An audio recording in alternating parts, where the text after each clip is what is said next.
今天很有意思，想和朋友们谈一个作家。人们说，现在有一位作家，他的文学走在鲁迅与张爱玲之间。有的说他是鲁迅加上张爱玲。他是谁呢？今天我就跟大家简单说一说。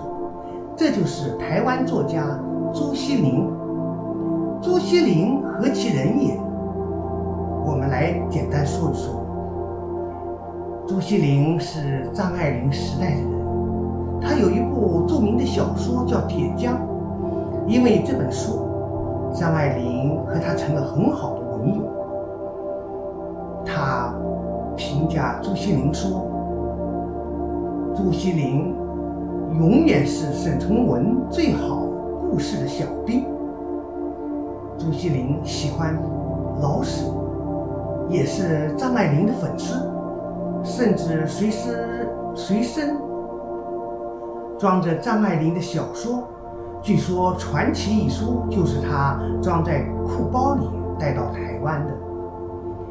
因为张爱玲的缘故，他认识了胡兰成，也因为对胡兰成的某些崇拜，像信徒一样，为推进基督教化，组织三山学社等等，在1970年代的近10年中没有写作。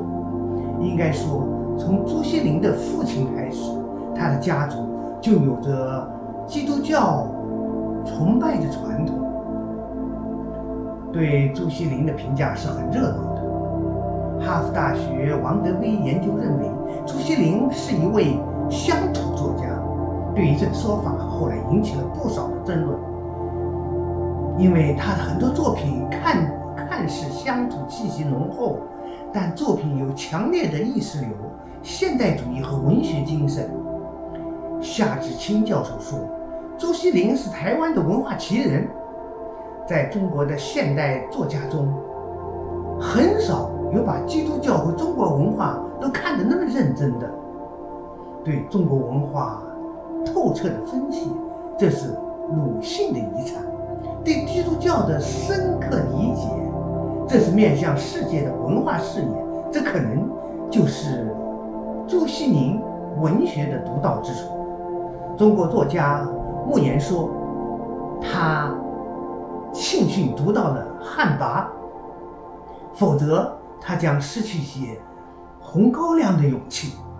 他2003年的时候，在读到汉魃第18页的时，猜测到了故事的结局。他说，其实几十年前朱先生已经听到了自己现在所要写的这个故事。作家阿城说，铁匠是现代汉语文学强悍的代表作。朱西甯1998年去世，他的代表作有铁匠、狼、破晓时分、汉魃等，近期在国内都在陆续出版。应该说，朱西甯是一个传奇的文学家族。他的妻子是个翻译家，翻译过川章康成的作品，女儿朱天文、朱天心和朱天一都是作家。今天呢，讲到这儿呢，我就想讲一个小小的故事，就是朱西甯写的一部短小说，叫做《偶》。这部短小说呢，是选登在他的小说集《狼》里。为什么会讲这个小说呢？因为前段时间我在写一个小说的时候，谈到关于模特的事儿。这本书，这个小说呢，朱西甯正好也谈到这个事儿。这个故事是怎么讲的呢？他是讲一个缺脚的裁缝在家里，当他要关门的时候，进来2位老者，他们想买衣服。朱西甯当然为了挣钱，也就接待了他们。2位老者在店里磨蹭，选择衣服。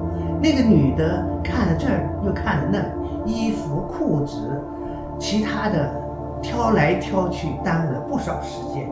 后来他发现，在橱窗上有一件衣服，很喜欢，他就请裁缝把它拿下来。他一穿，觉得挺合适，结果就把这件衣服买了。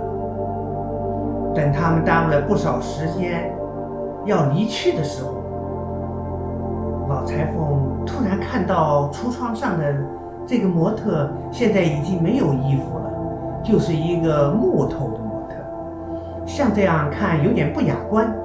于是他把他的身子挪了一下，结果那个模特转过身子，像脸对着他。这个时候他感觉到有些不雅观。等店关了以后，老裁缝把这模特拿了下来，就放到了床上。这件事儿其实就是一件非常简单的相遇的事儿，但是呢，后来他在小说里继续写道，说他放在了床上，后来又把他抱了起来，和他躺在了一起，把灯一亮一个一个的关了。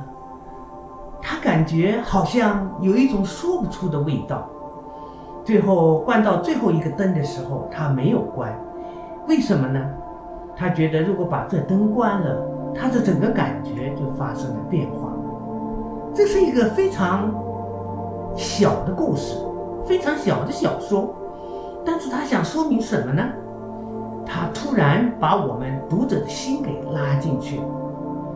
应该说他有一点孤独的心，也应该说他可能因为一个女性的身子，尽管是一个木头的身子，他产生了某种说不出的情绪。